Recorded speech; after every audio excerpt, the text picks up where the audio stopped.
Hey, it's Nathan Selove with another edition of Autism Actually Speaking. So this is actually going to be my last video in this particular location. I'm going to be moving this week. I'm going to be living at my parents' house for a bit and then moving, and then Jess and I are going to be moving into our own condo a little bit after that. So I will miss this little room studio. So today I want to talk about a subject that I have glimpsed at a little bit throughout the last few months, but I had someone specifically ask me about it on a YouTube comment. So I wanted to take a second to address this head on, and that is dealing with stress while autistic during this pandemic. Now, for those of you that are in countries where the pandemic is not still completely out of control, kudos to you, but maybe stick around because, there might be another pandemic later. And for those of you that are from countries where it's completely out of control and, maybe a country where some people still question whether or not it exists,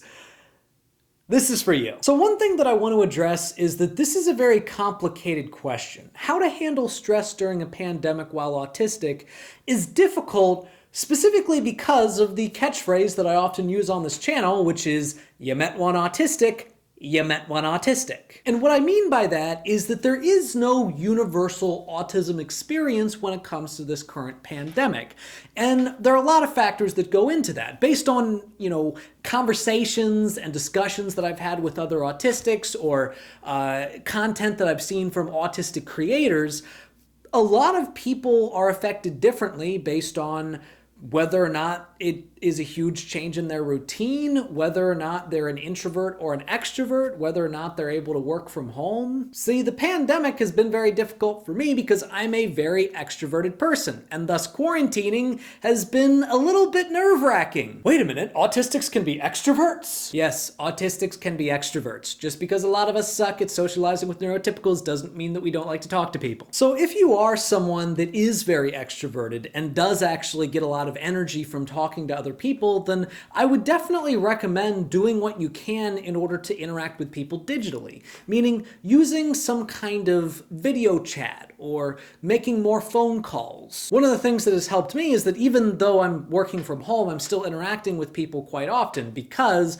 I'm an instructor and I'm interacting with students on a weekly basis. So if you are someone that gets energy from interacting with other people, then maybe try to find ways of interacting with other people that is close to face, but not actually face-to-face so that you're not putting other people at risk. The biggest thing that seems to be relatively universal among most autistics that I've talked to is the fact that the pandemic has signified a major change in routine. Now, I have talked about this in previous videos, and I actually think that at this point, this particular subject might not be as relevant because we've been quarantining for so long that it's kind of become the routine for a lot of people at this point. So in that regard, there might actually be some people on the spectrum that the concern isn't the change in routine into quarantining, but when we finally get this pandemic under control in probably like 5 years from now, the concern will be, how do we get back into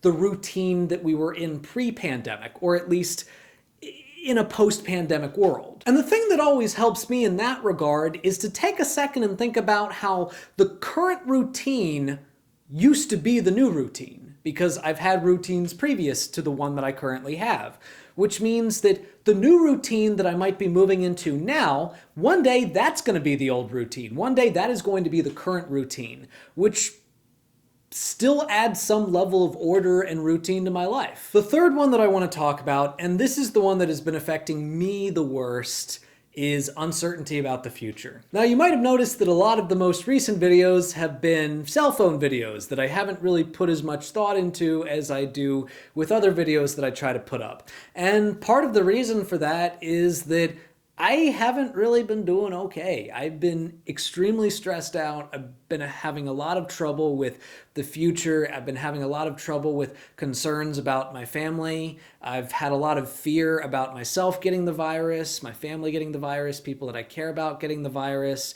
And that has not been easy. That has been difficult. I mean, due to the fact that I'm an adjunct, that comes with a lot of concerns about job security, and not to mention the fact that I don't know where I'm going to be in a year from now. I don't know where the world's going to be. And on a personal and kind of a macro level, that's terrifying for me. And based on conversations that I've had with other autistics, that's been bothering a lot of other people as well. One of the things that my therapist often tells me is when you are in these situations in which you are uncertain about the future, or you're in times of crisis, in this case, a national crisis, or I guess I should say global crisis, just think this too shall pass. Now, in a lot of ways, that is a little bit more difficult to just be your one calming measure when it comes to a deadly disease, because unfortunately for some people, it's not just going to pass. But on a macro level, we will get out of this. I don't know when it's going to be. I don't know how long it's going to take. I don't know what we're going to need to do in order to get the point where we are out of this. But we'll get out of this eventually. Dealing with uncertainty about the future is difficult for anyone, especially autistics. And I really wish there was something I could say that would make it better. I wish there was some tip that I could give that would make it go away. But unfortunately, I don't have that. All I can say, and I hope that this does provide some level of comfort because it does comfort me, you're not alone. You're not alone in how you feel. You're not alone in your fear.